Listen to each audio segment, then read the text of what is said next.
gastusin ang galing naman sa opisina ng Pangulo hanggang sa pagpadukot sa dating Pangulong Duterte para itapon na lamang sa ibang bansa. Ang kabaitan ni Bongbong ay naging kalupitan. Garapalan ng pagtatakip sa kanya ng mga nasa Congress, sa Senado, mga miyembro ng kabinete.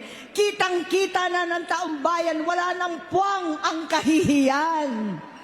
Para bang nauulit ang bangungot ng kasaysayan dinamas namin noon. 68 years old po ang tatay ko nung pinatalsik sa pwesto. 68 years old na rin si Bongbong ngayon. November 17 din, noong 2021, nung nakumbinsi ko si Inday na magbise kay Bongbong. November 18 po, bukas, ang ikatlong araw natin. 9 na taon na nakakaraan, saktong November 18 pa talaga, na pinalibing ni Pangulong Duterte ang tatay ko sa libingan ng mga bayani. Halo-halo na ang aking nararamdaman, pero alam kong ito ang dulo at hangganan ng aking pagtitiis at pananahimik. Hindi na tayo mananahimik.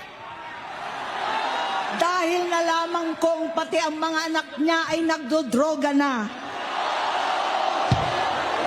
Kinasusuklaman ko pa ang pag-alok ng mag-inang si Sandro ng droga ang aking mga anak at iba pang mga kamag-anak. Yan ang hindi ko na mapapalampas. Sa loob ng halos 4 na dekada, wala akong ibang pinangarap kundi maipakita sa sambayanan na hindi kami masamang tao.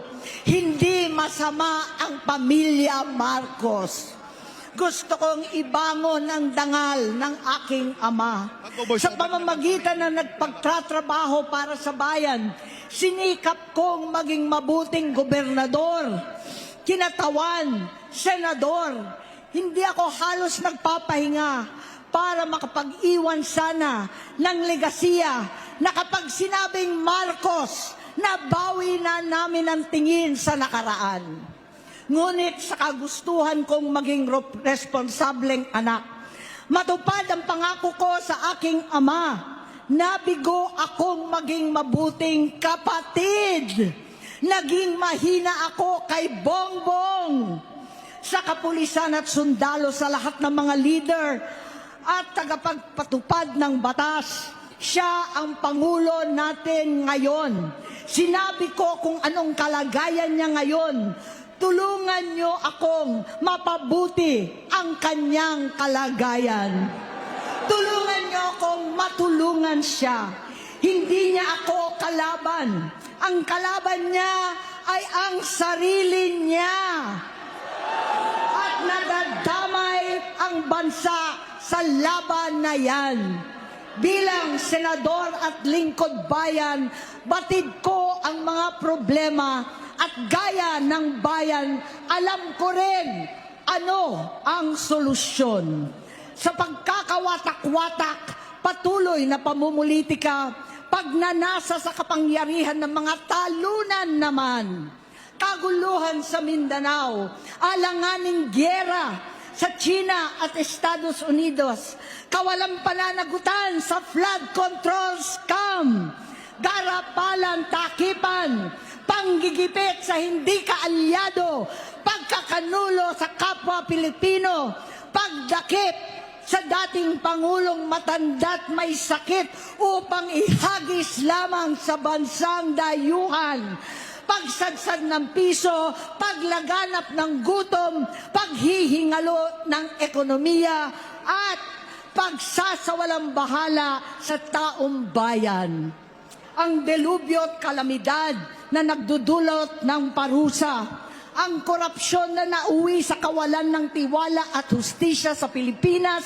Sa kanyang pamahalaan, lahat ng yan ay masusolusyonan kung ikaw, aking kapatid, magsaayos ng iyong sariling kalusugan. Kapag humupa ang ingay sa politika, kapag umuwi na kami sa aming pamilya, hindi bilang senador, kundi bilang ate, bilang si Manang Amy ni Bonget, kaya itong sasabihin sa harap ng taong bayan, sa harap ninyong lahat at sa harap ni Bongbong. Bonget, magtatatlong taon na tayong hindi nagkakausap. 3 taon ko nang sinusubukan muli na ako'y pakinggan.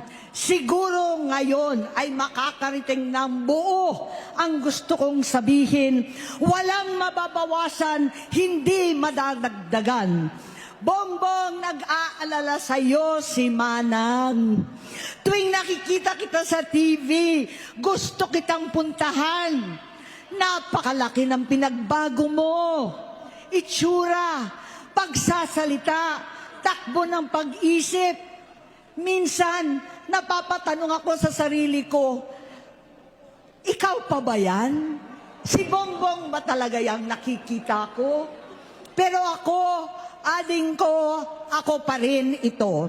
Ako pa rin ang ate mo na tumayong ama't ina sa inyo sa ibang bansa. Ang kasama no sa sumubok na sanggain lahat ng sakit para sa iyo. Ang kapatid mo na hindi mo kailangan hingan ng tawad dahil agad ka nang iniintindi at tatanggapin dahil mahal kita. Nasa Bagong Tipan, kay Lucas, Kapitulo 17, versikulo 3 hanggang 4. Kung magkasala ang iyong kapatid, sawayin mo siya. At kung siya'y magsisi, patawarin mo siya.